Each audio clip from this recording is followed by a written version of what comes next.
Hi, I'm Nirja Singh. I bring you 30 insights into the art of surviving, thriving through, and not dying of a generation gap. And these are for all adults in any position of authority, real or imagined, over millennials. Insight 6.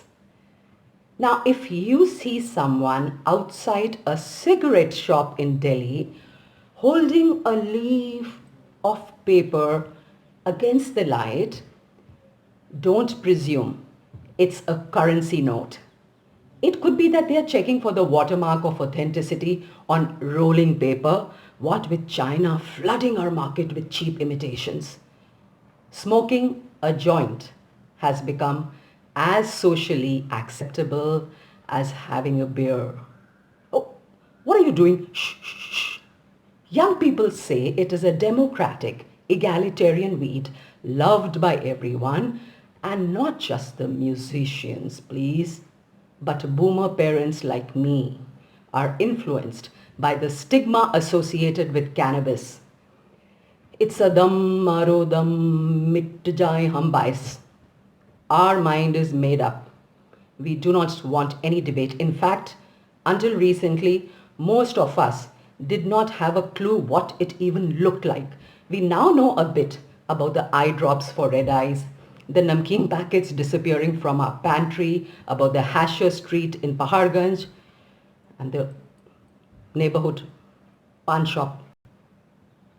How do you bridge this gap between what one generation thinks cannabis is and does with what another generation says it actually is and does? One says that legalization will encourage young people to smoke up. The other says it will control sources and protect people.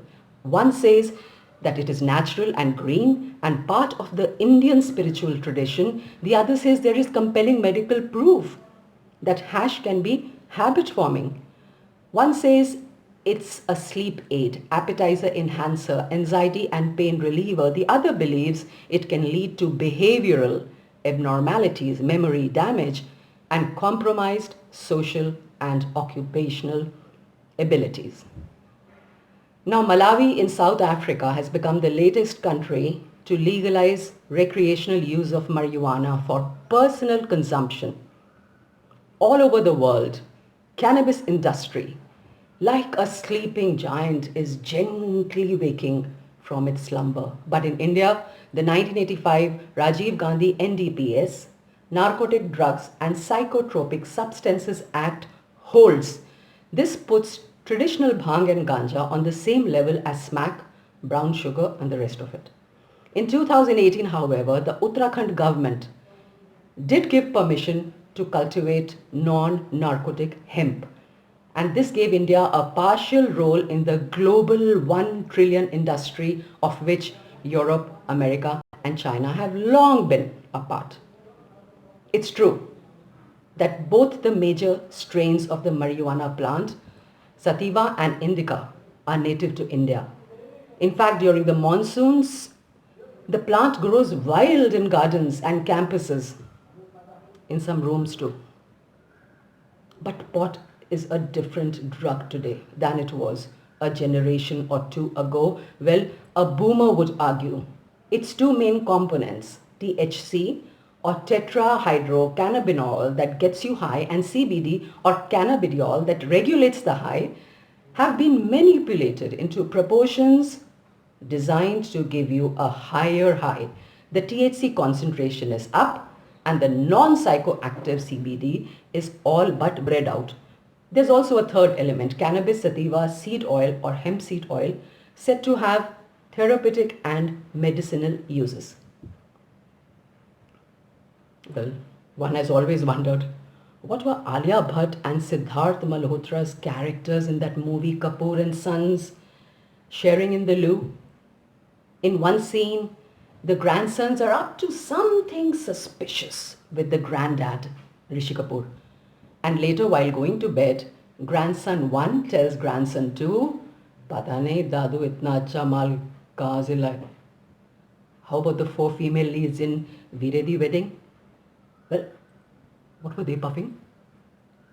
From Coca-Cola to Corona, the world is appropriating India's tropical plant. They reinvent bhang, make billions in the process, while we say statue with no political, no moral, no judicial stand on it. Let's get busy instead with cow dung soap and cow urine shampoo, which is now available in Amazon. Let's pretend we have never heard of this thing. Silence on crucial issues can turn tricky, and boomers probably would not mind the sleeping giant of cannabis indica continuing to sleep in India, the land of its birth. This boomer is all ears.